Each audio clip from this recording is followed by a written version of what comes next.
நம்மக்கிட்ட கார்டு இருந்தால் எடுத்துக்கிறவானுங்க,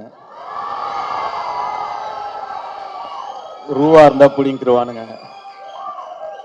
ஆனால் படிப்பை மட்டும் நம்மக்கிட்ட இருந்து எடுத்துக்கவே முடியாது சிதம்பரம்னு சொன்னதுக்கு, அதை தவிர நீ எல்லாமே பண்ணியிருக்க.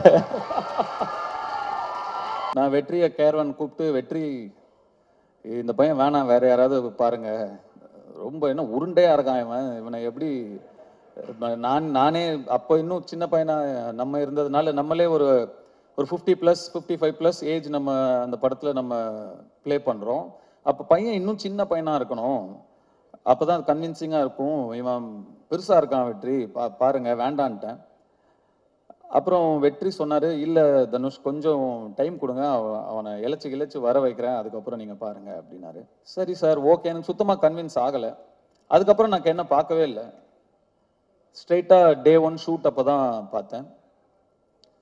அப்போ அந்த ஃபஸ்ட்டு ஷாட் அவன் நடித்தோடனே நான் வெற்றிகிட்ட டக்குன்னு போய் சொன்னேன், வெற்றி இவன்கிட்ட என்னவோ இருக்குது, ரொம்ப கான்ஃபிடென்ட்டாக பண்ணுறான், அவன் ஒரு புது பையன், சின்ன பையன், இவ்வளோ பேர் நடுவில் நடிக்கிறான், அவனுக்கு ஒரு தயக்கமோ கூச்சமோ ஒன்றுமே இல்லை, ரொம்ப கான்ஃபிடென்ட்டாக பண்ணுறான் வெற்றி, நல்ல சாய்ஸ் அப்படின்னு அதுக்கப்புறம் தான் சொன்னேன்.